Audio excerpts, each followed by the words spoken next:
Solo quiero dar el principio básico para que usted pueda entender por qué se establece aquello.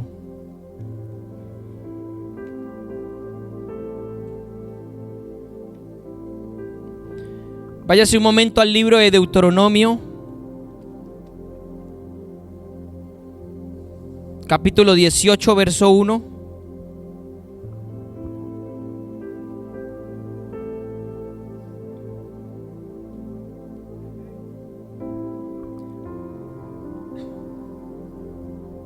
Deuteronomio 18, verso 1.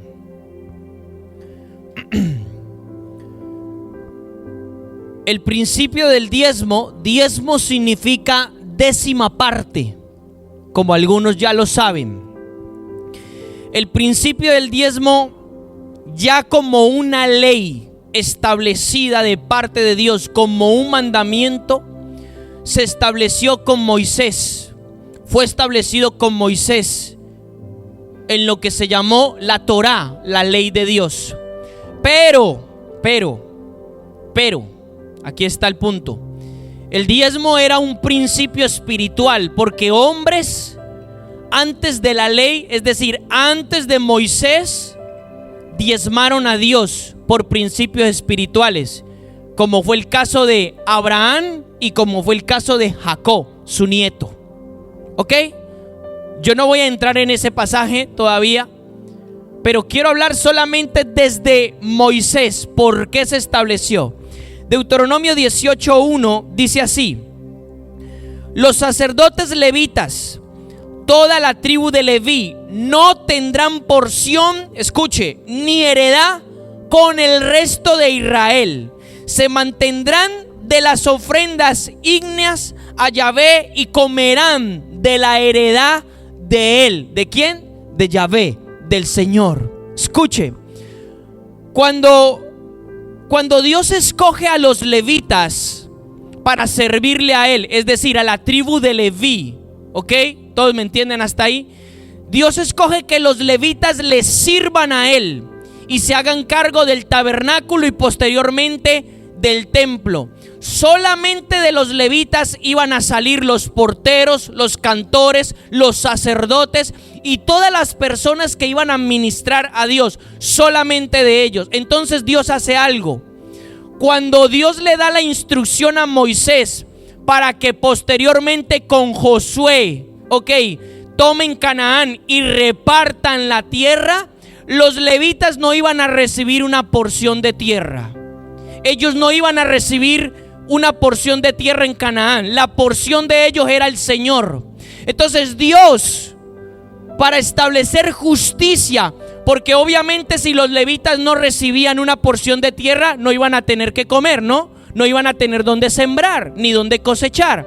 ¿Usted me entiende? ¿Me sigue, verdad? Entonces Dios establece y le dice a Moisés: como ellos me sirven a mí, ellos van a comer de mi heredad, y establece el diezmo. Todas las demás 11 tribus de Israel tendrían que llevar su diezmo a la casa del Señor, en este caso al tabernáculo y posteriormente al templo. Y de ese diezmo de grano, de ese diezmo de las cosechas que ellos llevaban anual o semanal, etcétera, e iban a sacar la porción los levitas. ¿Ok? ¿Hasta aquí me entiende? Por eso dice Deuteronomio 18:1, que lo acabamos de leer, que los levitas no iban a tener heredad ni porción como tierra. La heredad de ellos era el Señor. Vale, hasta ahí usted entiende por qué Dios estableció el diezmo. Ok, ahora Deuteronomio 26.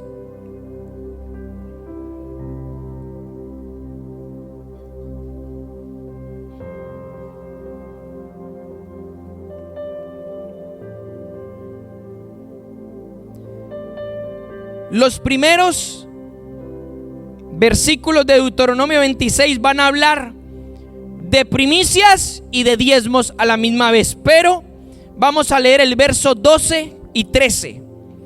Dice: en el tercer año, el año del diezmo, cuando acabes de diezmar el total de tu cosecha, lo darás ¿a quién?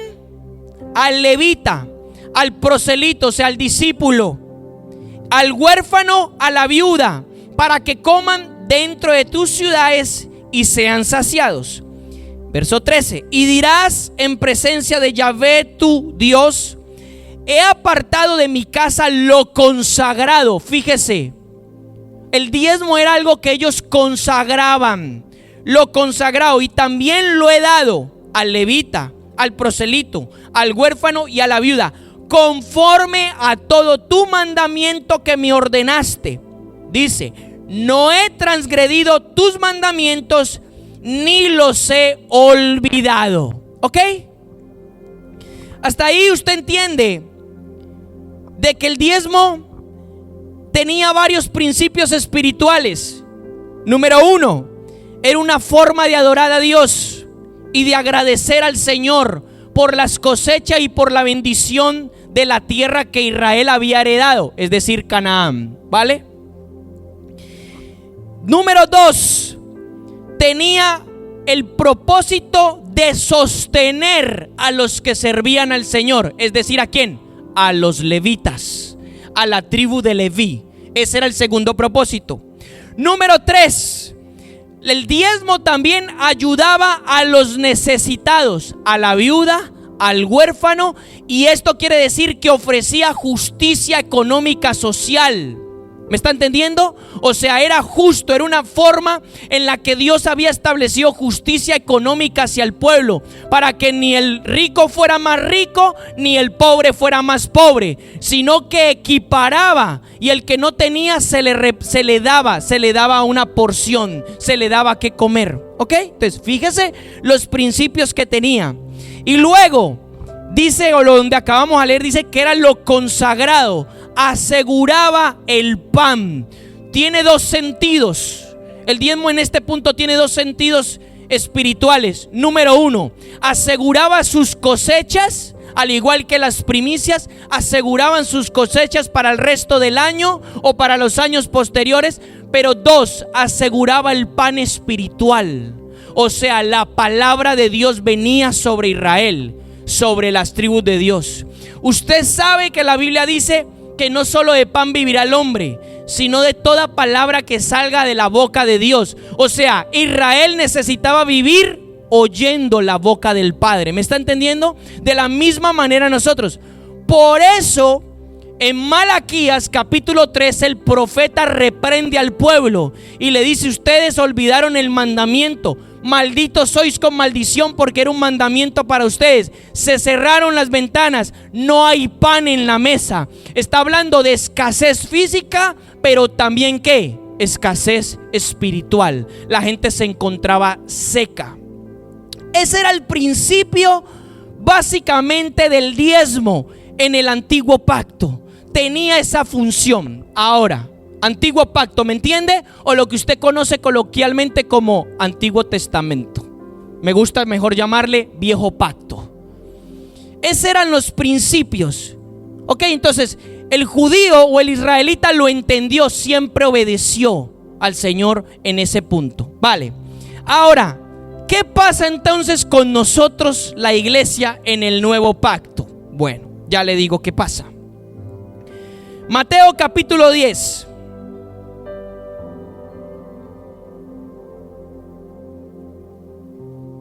Mucha gente se pregunta si en el nuevo pacto está vigente todavía el diezmo como en el antiguo pacto. Yo voy a disipar esa duda ya mismo.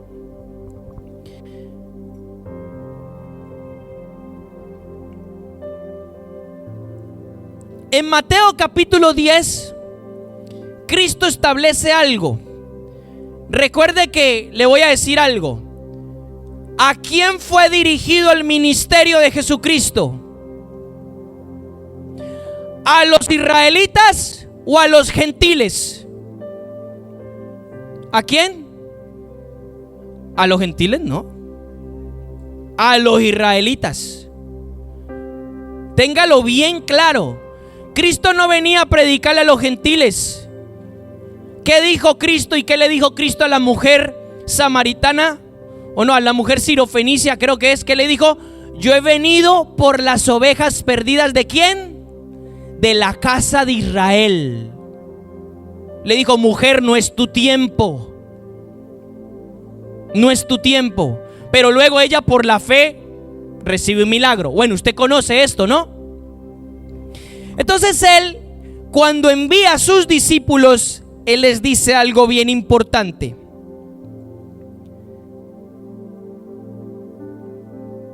Versículo 1.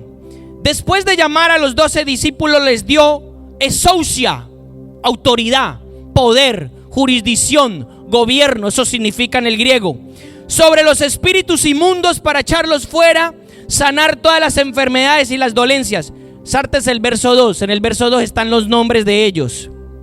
Verso 2 y 3 y 4. Verso 5.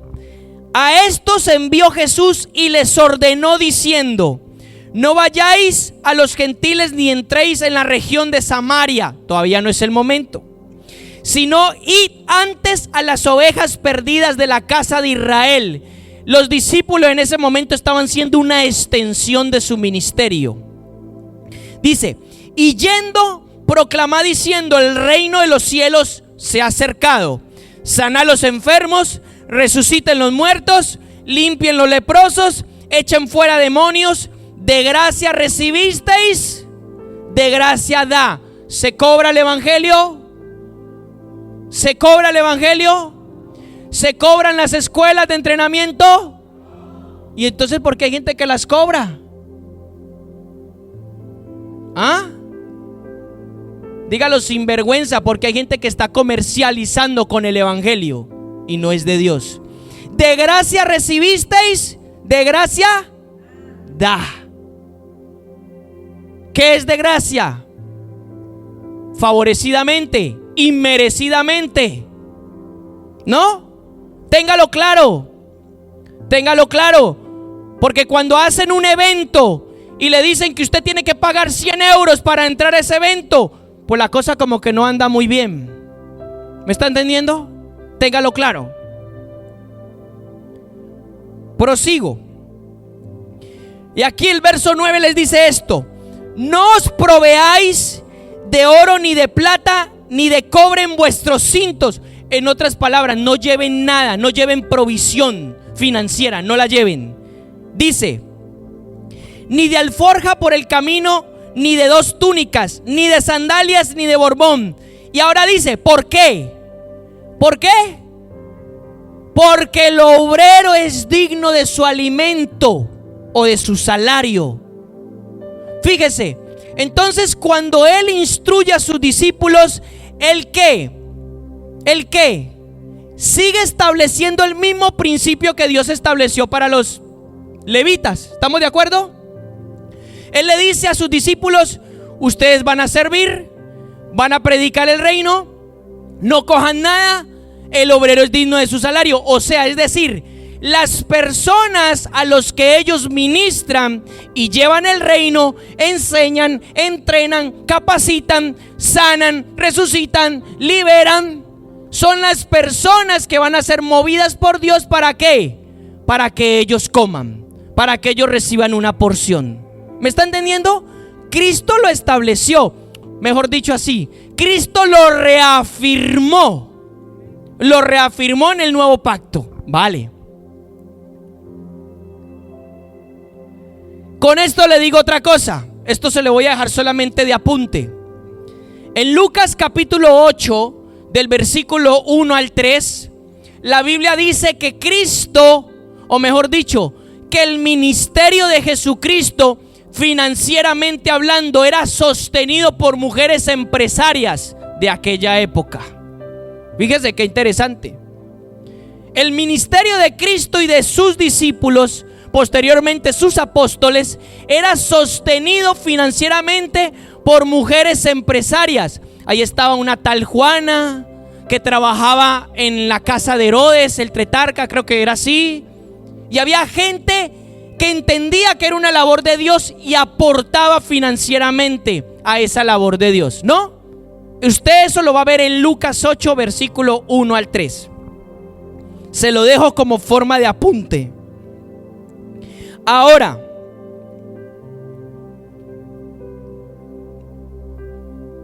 Sigue Pablo entonces hablando, 1 Corintios 9.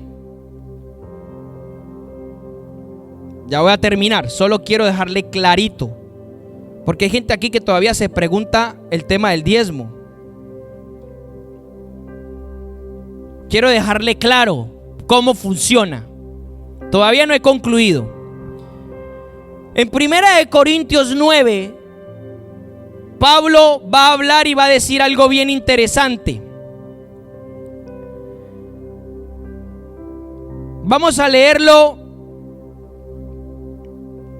en el versículo 3. Dice: esta es mi respuesta a los que me acusan. Se ve que a Pablo lo estaban acusando de falso apóstol. A Pablo lo estaban acusando de un falso ministerio. Y entonces él dice: ¿acaso, pregunta el verso 4, esto es una pregunta retórica, ¿acaso no tenemos derecho a comer y a beber? ¿Cuál sería la respuesta? Pues tiene derecho. Dice: ¿acaso no tenemos derecho de llevar con nosotros una hermana como esposa, como también los otros apóstoles, hermanos del Señor, y Cefas, o sea, Pedro? O sea, quiere decir que los hermanos del Señor, Santiago y Cefas, o sea, Pedro, ellos cuando viajaban llevaban sus esposas a sus viajes misioneros, a sus viajes apostólicos. ¿Y quién pagaba eso? La iglesia. La iglesia pagaba eso, porque ellos iban a ministrar. Los hermanos pagaban eso. Entonces Pablo está diciendo: los hermanos llevan una esposa. ¿Acaso yo y Bernabé, porque él está hablando de él y Bernabé, ¿okay? O de él y Silas, como parte del ministerio en Asia que ellos tenían? Y él le dice: ¿acaso nosotros tampoco no podemos llevar nuestras esposas? Pues claro que podemos. Sigue hablando: o solo yo y Bernabé no tenemos derecho a no trabajar. Fíjese esta pregunta. O sea, él está diciendo: o es que los únicos que aquí que tienen que trabajar secularmente hablando y después trabajar para el Señor somos nosotros. Eso es lo que él está diciendo. Con esto, ¿qué afirma? Que los demás hermanos, los demás ministerios estaban dedicados ¿a qué? A tiempo completo al Señor. No trabajaban secularmente. O sea, la iglesia los sostenía. ¿Me está entendiendo? El mismo principio que ve usted en el antiguo pacto es el mismo principio que se ve en el nuevo pacto, pero ojo, con ciertos matices que ahora se los voy a decir. Entonces dice: verso 7, ¿quién militó jamás a sus propias expensas? O sea, ¿quién se trabajó para sí mismo? Ahora dice: ¿quién planta una viña y no come de su fruto? Nadie. El que planta de su viña, el que planta de su cosecha, come para sí. ¿Estamos de acuerdo? ¿O es que usted trabaja y no come de su salario? Pregunto. Pues obviamente que sí, usted trabaja y tiene que comer de su salario, ¿no? Vale, ¿está bien? Y dice: ¿o quién apacienta un rebaño y no se alimenta de la leche del rebaño? Lo mismo. Dice, verso 8: ¿acaso digo esto según el hombre? Mire, ¿acaso estoy diciendo esto por boca humana? ¿O no dice también estas cosas la ley? La Torá. ¿O no dice estas cosas la Torá? ¿Qué dice la Torá? Ya lo acabamos de leer, que el levita tenía que ser sostenido por los demás. ¿Estamos de acuerdo? ¿Me está siguiendo? ¿Lo está entendiendo? Vale. Porque en la ley de Moisés está escrito: no pondrás bozal al buey que trilla. Entienda esto, piensa en esta imagen. ¿Cómo araban la tierra antes? Con un buey, con bueyes. Le ataban al buey un mecanismo de madera y el buey arrastraba y aquello araba la tierra, preparaba la tierra para sembrar. ¿Ok? Pero a la misma vez que el buey iba trabajando, también iba comiendo. Por eso dice él: no le pondrás un bozal al buey que trilla. O sea, si el buey está trabajando y le pones un bozal, un tapabocas como ese que usted tiene ahí puesto, mi pregunta es: ¿cómo el buey va a comer? no puede comer, ¿no? Lo está pillando, ¿no? Entonces dice: no le pondrás bozal al buey que trilla. Es decir, mientras que el buey vaya trabajando, debe de comer. Y después dice, aquí él dice: ¿le preocupan a Dios los bueyes? Dice: ¿o lo dice precisamente por nosotros? A ver, ¿qué respuesta usted da? ¿Será que Dios se preocupa por los bueyes? ¿O lo dice por quién? Por nosotros. Dios lo dice por nosotros. Eso está escrito en Deuteronomio. Lo dices por el pueblo. Dice: pues fue escrito, estoy en el verso 10, por causa de nosotros, porque con esperanza debe de arar el que ara, y con esperanza debe de tener su parte el que trilla. Mire, si nosotros, habla Pablo, si nosotros sembramos entre vosotros lo espiritual, ¿no? Será mucho si cosechamos de vosotros lo material. Repetimos la pregunta. Si nosotros sembramos entre vosotros lo espiritual, ¿será mucho si cosechamos de vosotros lo material? Dígalo más fuerte. No. Habrá uno que dice: sí.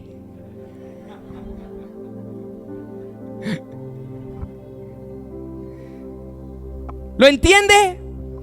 Dice: si otros participan de este derecho sobre vosotros, otros ministros, está hablando a los corintios, ¿cuánto más nosotros?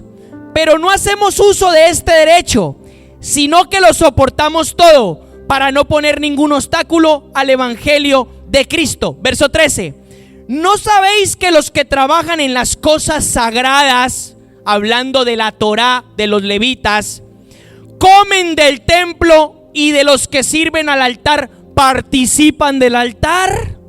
Hablando de los levitas. Así también, aquí concluyo esta parte, verso 14. Así también, ¿qué? Ordenó el Señor. ¿Qué ordenó? A los que proclaman el evangelio, ¿que qué? ¿Que qué? Que vivan del evangelio. ¿Quién lo ordenó? El Señor. El Señor. Vale. Váyase a otro pasaje. Primera de Timoteo 5. Ya voy a terminar. Me he pasado ya, pero ya voy a terminar.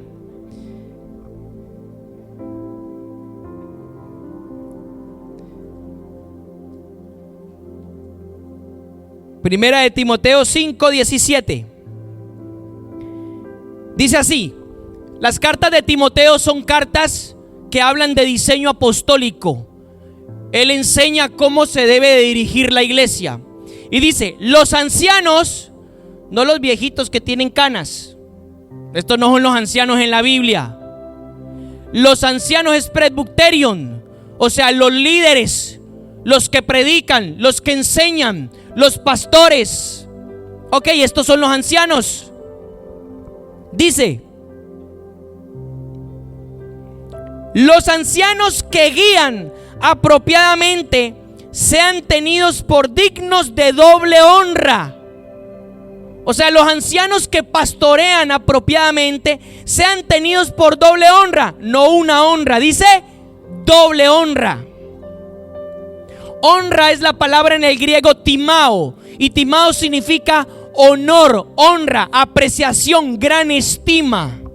Entonces mire lo que está diciendo: sean tenidos por doble honra. Y después él dice: especialmente los que trabajan arduamente en la palabra y la enseñanza. Wow, tremendo. Y dice: porque la escritura, Pablo citando la Torá, Pablo citando Deuteronomio, dice: porque la escritura dice: no pondrás bozal al buey que trilla, y digno es el obrero de su salario. Ok, entonces, ya. Cuando yo observo la iglesia primitiva en el libro de Hechos, yo no veo a la iglesia primitiva recogiendo diezmos. No la veo. Si usted la ve, dígamelo y lo buscamos y me hace partícipe de ello. Yo no la veo. No hay ningún versículo en el libro de Hechos, ni en las cartas de Pablo, que diga que ellos recogen diezmo como la 10ª parte. No hay ninguno. Los que escudriñan la palabra lo saben. Ninguno. Entonces, ¿qué hay en la iglesia primitiva? En la iglesia primitiva está el mismo principio del diezmo del antiguo pacto, pero con la óptica renovada. La iglesia primitiva da de corazón, pero ya no da restrictivamente a solo una 10ª parte. ¿Sí me hago entender? O sea, ya no hay un mandamiento del Señor que le diga a usted diezmo, o sea, como que usted gane 1000 euros y da 100 euros. Entonces, ¿qué es lo que hay, hermano? Bueno, usted da conforme a su corazón. Si quiere dar más de una 10ª parte, da más. Si quiere dar menos, menos. ¿Cuál es el principio entonces que rige a la iglesia primitiva? El que siembra generosamente. Se lo sabe, ¿no? Y el que siembra escasamente. Ese es el estandarte. Pero fíjese que cuando yo observo a la iglesia primitiva, yo veo una iglesia que no da diezmos, que da el 100%. Fíjese lo que le estoy diciendo. Una iglesia movida por el Espíritu, una iglesia dadivosa, da el 100. Ay, ¿dónde usted ve eso, hermano? Hechos capítulo 2. Ellos tenían casas, tenían parcelas. ¿Y qué hacían? Usted tiene que predicar hoy, hermana. Las vendían. Usted hoy en día está preocupado por una casa. Pues déjeme decirle que los primeros discípulos tenían casa y la vendían. La vendían y traían el dinero y se la ponían a los apóstoles y decían: para el reino de Dios. Ese es el principio. Concluyo. No se limite a un diezmo. Deje que el Espíritu Santo le ministre. Deje que el Espíritu Santo ponga en usted lo que usted tiene que dar.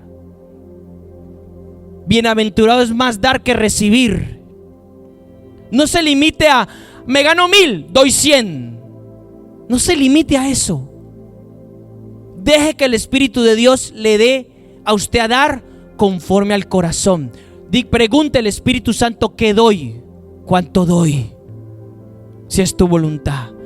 Pero sobre todo, sea dadivoso, sea dadivosa, porque todo el dinero que entra, que usted da, bueno, usted ya se mira el sitio en el que estamos. Mira el sitio en el que estamos. Se destina para hacer la obra de Dios. Se destina para los que predican, enseñan y son ministros, también puedan comer. Para los que nos dedicamos al Señor de lleno, puedan comer. Aunque Dios es el que nos sustenta, pero Dios estableció este principio. ¿Me está entendiendo? Es muy importante que usted lo entienda. Entonces usted no le debe de doler. A mucha gente dice: pero ¿por qué yo tengo que dar?